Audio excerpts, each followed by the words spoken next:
And Managa continues to impress. Now he gets the Braves. How's he going to fare? We're going to talk about it. This is Krusty Cage from the Go Boys Network here, coming to you with the slate preview for May 13th. I want to give a shout out to our sponsor, Sleeper Picks.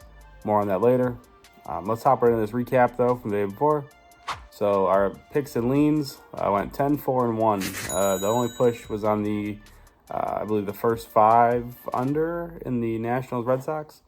So another great day for those. Looking to keep it rolling, so let's dive into this slate.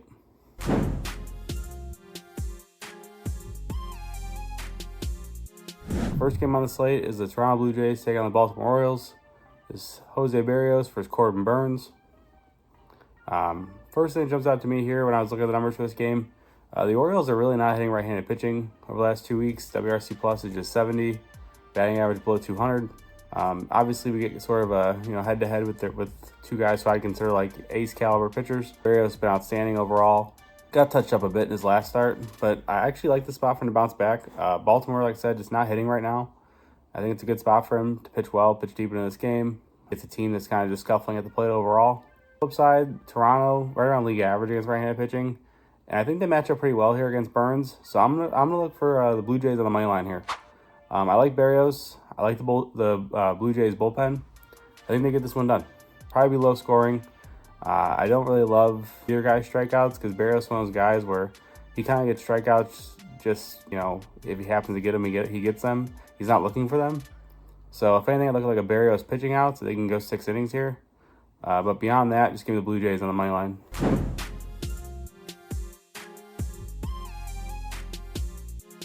Next one is Miami Marlins taking on the Detroit Tigers.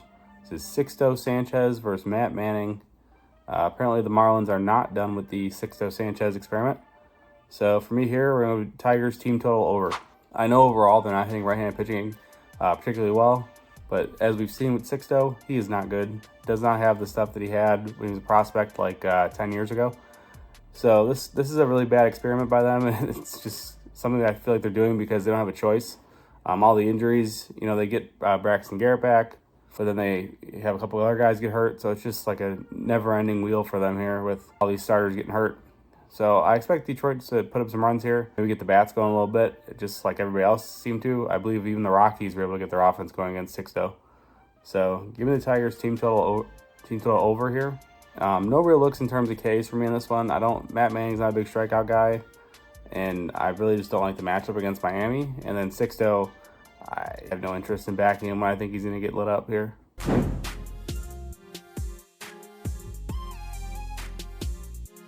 Our next one is the Philadelphia Phillies taking on the New York Mets. This is Christopher Sanchez versus Sean Manaea. You got to give me the Phillies here. They do have to travel to Queens. Not a long flight for them at all. And they rested a lot of their starters in this last game, so I'm expecting the normal lineup here. And they're just crushing lefties. 271 batting average over the last 2 weeks. They are striking out quite a bit, so I guess you could look at Manaea case here if you wanted to, but his command is a super big concern to me here, so I definitely don't love that. As for Sanchez, they're really concerned with his innings, so I'm not sure if they're going to limit him again here, but I know last start they were looking to conserve him a little bit. Wouldn't be surprised if he only goes 5 in this one, but I like the Phillies for full game money line. I just think the way they're hitting lefties right now, they're going to tee off on Manaea. Like I said, the command issues are only going to be magnified against this team. They're going to get guys on, and as we've already seen, they don't miss when they have guys on base. So I expect them to score here. Mets, in terms of their offense, just not seeing the ball well against lefties at all. So I think Sanchez can pitch relatively well here. Like I said, I don't think he goes super deep, probably 5 innings at most. But even when they turn over to this Phillies bullpen, I think they got it covered. Bullpens are pretty good overall, and this team's just hot. So give me the Phillies on the road. They get this one done.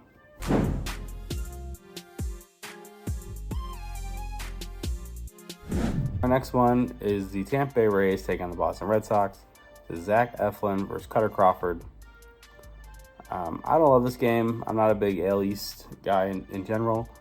But for me here, I'm going to roll with the under. Overall, Eflin has not been great this season. But I think he can pitch pretty well here. This Boston team, obviously, they're dangerous at the plate, but it just feels like one of those spots where, everyone's going to be looking to back Eflin to give up some runs and get touched up. And he always seems to do the opposite of that. So It might be a little contrarian, but I just think we see the under here. I think it's going to be low scoring. I like Cutter Crawford a lot. He's done a really good job this season of, limiting base runners and just overall pitching really well. I do have some interest in his strikeouts depending on the lineup. If his K percent versus lefties this season is up around like 35%. So as of right now, the projected lineup has 5 lefties in it. If we get like a 4.5 or a 5.5, I'd definitely be in based on the lineup. Wait, before we get back to the picks, I wanted to thank you all for watching. Friends don't let friends watch videos without hitting the like button. So go ahead and press the thumbs up button and like the video. If you're new here and not subscribed, you should go ahead and do so because we're dropping new content each and every day on the Goal Boys Network. We strive to cover every sport and give out picks and analysis and valuable information for free on the Goal Boys Network. So make sure you're subscribed and hit the bell so you can get notified when we drop something new. I'm Brad Thomas. Let's get back to the picks.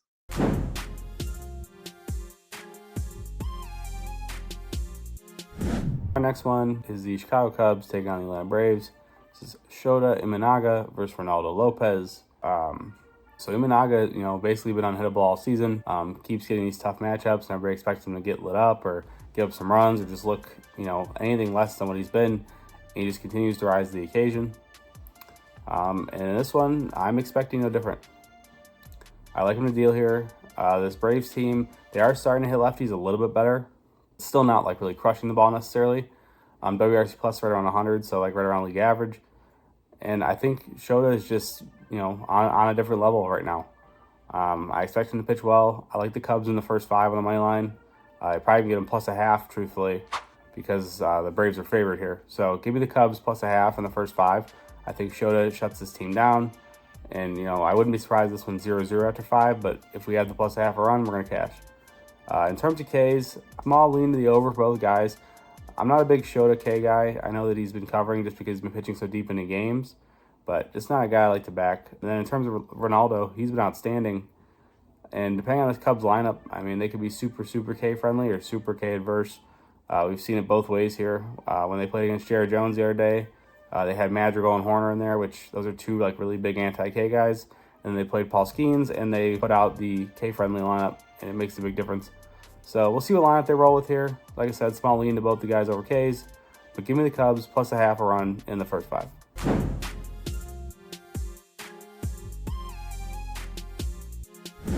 Our next one is the Pittsburgh Pirates traveling Milwaukee, take on the Brewers. This is Mitch Keller versus Colin Rea.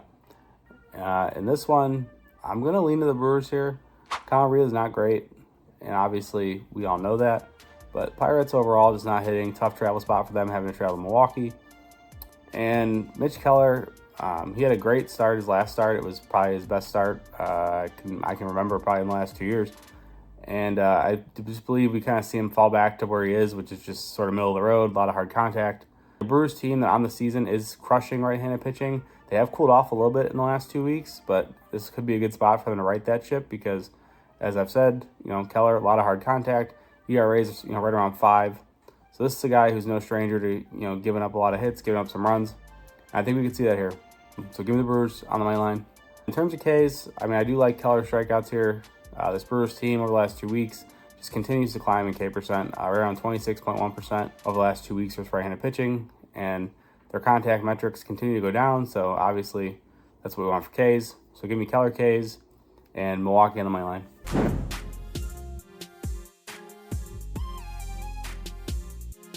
Our next one is the Washington Nationals taking on Chicago White Sox. This is Trevor Williams versus Chris Flexen. Chris Flexen coming off an absolute masterclass over Tampa Bay, and Trevor Williams coming off an absolute masterclass of his own where he outdueled Corbin Burns of the Baltimore Orioles. So this one's pretty interesting because you got 2 guys who most people like to fade. Most people know they're not very good, and they're both coming off of 2 insane pitching performances. But in this one, you got to give me Washington. They're on the road. They are favored. And in my opinion, these 2 pitchers, in terms of level or terms of respect, are about the same. So to see them favored here at a -130, I feel like this game should have been closer to like a -110, -110. So seeing them here like this, it just feels like a Washington spot. Trevor Williams has been outstanding this season. Definitely seems to have revitalized his career with Washington, and I just think he pitches well here. This is a White Sox team who, once again, kind of coming back to reality, starting to not hit again. And I think Trevor Williams can absolutely pitch deep to this one, keep this team in check. And although Washington's not really hitting much either, I just think Flexen returns to the Flexen that we all know and we all love to fade and gives up some runs here.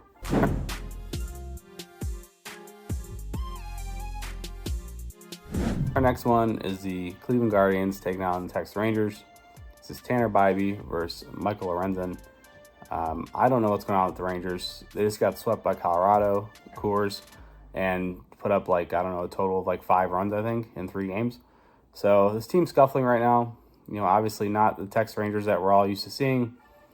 I'm going to go with Cleveland here. Bybee's looked pretty good. Got touched up a bit in his last start, but overall, I think his stuff looks good this season. And this Texas team, even going back home, usually they say when you leave Coors, you have a bit of a hangover the next game just from the altitude. So if they're already not hitting, what's this going to look like? We're going to find out, but I'm going to roll with the Guardians. I think they get this one done. Michael Lorenzen pitched in the AL Central for a bit, so this Cleveland team is pretty familiar with him. I expect them to put up some runs. They got some guys who can really hit him well. Naylor, J-Ram. It's just a good matchup for those guys. Give me the Guardians on the money line. Give me Lorenzen under his strikeouts as well. I think this is a spot where he just gets hit up. Like I said, he spends a lot of time either way outside the zone or in the zone with a lot of fastballs and a lot of sinkers. And this Cleveland team handles that stuff extremely well.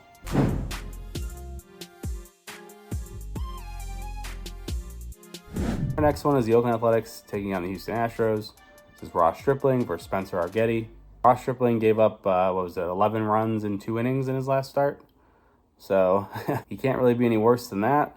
I don't love backing Houston here with Arguetti at almost a minus 200 favorite, but I don't really see anywhere else to go. So I'm going to roll with the Astros on the run line, minus 1.5. Not a team I love to take the run line for, but I just don't see how Oakland keeps this one close, truthfully. Arguetti overall has been pretty good. He's a young guy, still kind of learning at the major league level.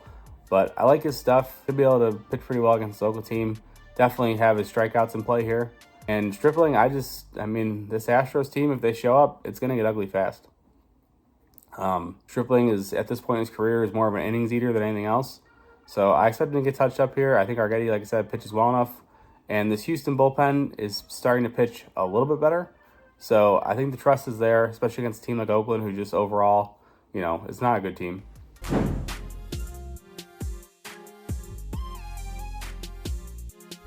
Next one is the St. Louis Cardinals taking on Los Angeles Angels. This is Matthew Liberatore versus Jose Soriano. Biggest issue for Soriano, as you all know, is his command. Liberatore I believe it's his first start of the season pitching in relief. I like the over here. I think you get 2 teams who are kind of starting to find themselves a little bit here offensively. Obviously, the Cardinals, Goldschmidt is a ghost, and it's unfortunate. But against Soriano, like I said, the biggest issue is command. He's going to put guys on. So I just think with all the base traffic, with the lack of command for him, I think the Cardinals can find some runs. And then against Liberatore, I like the LA lineup. Last 2 weeks, they're hitting 267, WRC plus around 100. So they're starting to come on a little bit. And Liberatore as a starter last season, it just didn't work very well. So I think that was kind of why he moved to the pen. And now moving him into a spot start here, I just think he's going to struggle. So give me runs. Don't love either guy's strikeouts, truthfully. Liberatore's not a big strikeout guy, and Soriano's command is a big time concern. So I'll probably stay away from both.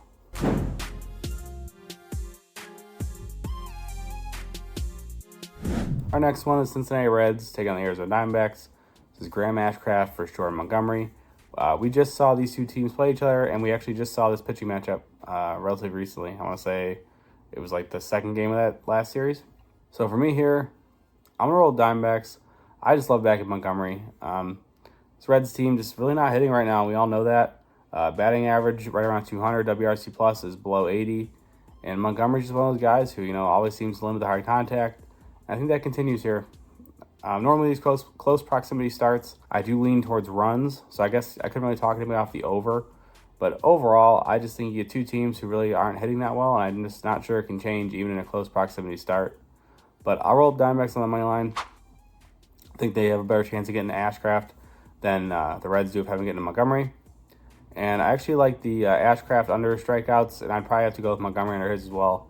Like I said, these close proximity starts, especially against guys like Montgomery and Ashcraft, who are pretty much like 2-pitch pitchers, typically lead to the lend to the hitters and lend to a lot of under Ks. So I'll go with the under Ks for both guys and the Diamondbacks on the money line. What's going on, everybody? I just want to take this moment to give a special shout out to our sponsor, Sleeper Picks.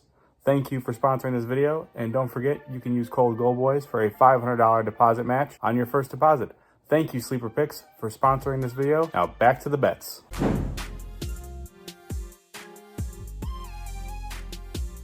The next one is the Colorado Rockies taking on the San Diego Padres. This is Cal Quantrill versus Randy Vasquez. I know it's the Rockies, but seeing Randy Vasquez as a minus 200 favorite against anyone definitely has my attention, but it's not anything I'm willing to back. So it's going to be kind of gross, but we had some success kind of taking this angle before. I'm going to go with the Rockies plus 1.5. I think they can keep this one close. Cal Quantrill, for whatever reason, has been pitching out of his mind in his last 2 starts. Back-to-back masterclasses. And, I mean, this Padres team, obviously scary, but maybe Cal's feeling it right now and maybe he can continue to pitch well. I certainly don't trust Vasquez enough to lay a minus 200 or take the Padres on the run line. So I'll roll with the Rockies plus 1.5. Like I said, it's gross, but maybe this Rockies team get a little bit of confidence now. They just swept the Rangers. Winning is contagious. So let's see if they can keep it going.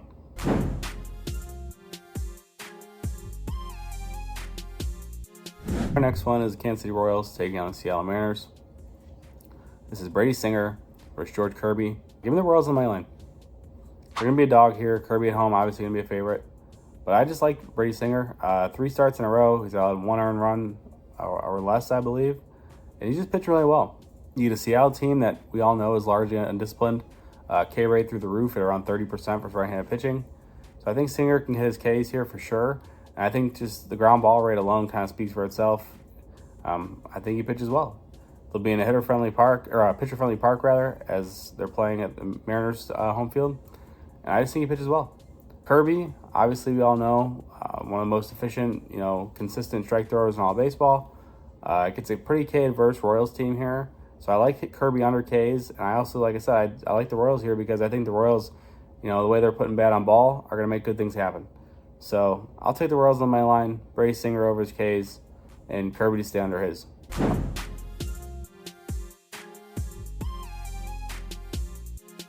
The last one on the slate is the Los Angeles Dodgers taking on the San Francisco Giants. It is Yoshi Yamamoto versus Jordan Hicks. I'm going to roll the first 5 under. It's going to be low because the game total is only at 7.5. But I just think both these guys continue to deal. Yoshi obviously been absolutely outstanding. Jordan Hicks right there with him. Obviously, it's scary idea to try to take this first 5 under because the Dodgers lineup is absolutely stacked and they're crushing righties. But Hicks has been almost unhittable. ERA is under 1.5, I believe, and just continuing to pitch well here. So give me a first 5 under. I think we see 0-0 after 5. I love both these pitchers. Just like I said, go out there and absolutely deal. Couldn't talk me off of a Yoshi pitching outs. I don't love the Ks because this Giants team at home just weirdly K adverse. If you pull the numbers at home, they average like 6.59 Ks per 9, but on the road it's closer to 10. So I mean that's like a 4K swing home and away. So I'll just stay off of Yoshi's Ks here. I don't love Hicks's Ks, but if the line's low enough, the way this Dodgers team's been swinging, I might have to take it. They look pretty bad in this Padres series. So I'll be curious to see what the line opens at. But for now, we'll roll with the first 5 under and Yoshi pitching outs. That does conclude the slate. If you guys do me a favor, drop a like, drop a comment. Let me know if you made some money with us. As always, you can go on my plays at goldboys.com. If you have a gambling problem, dial 1-800-GAMBLER. Thanks, guys.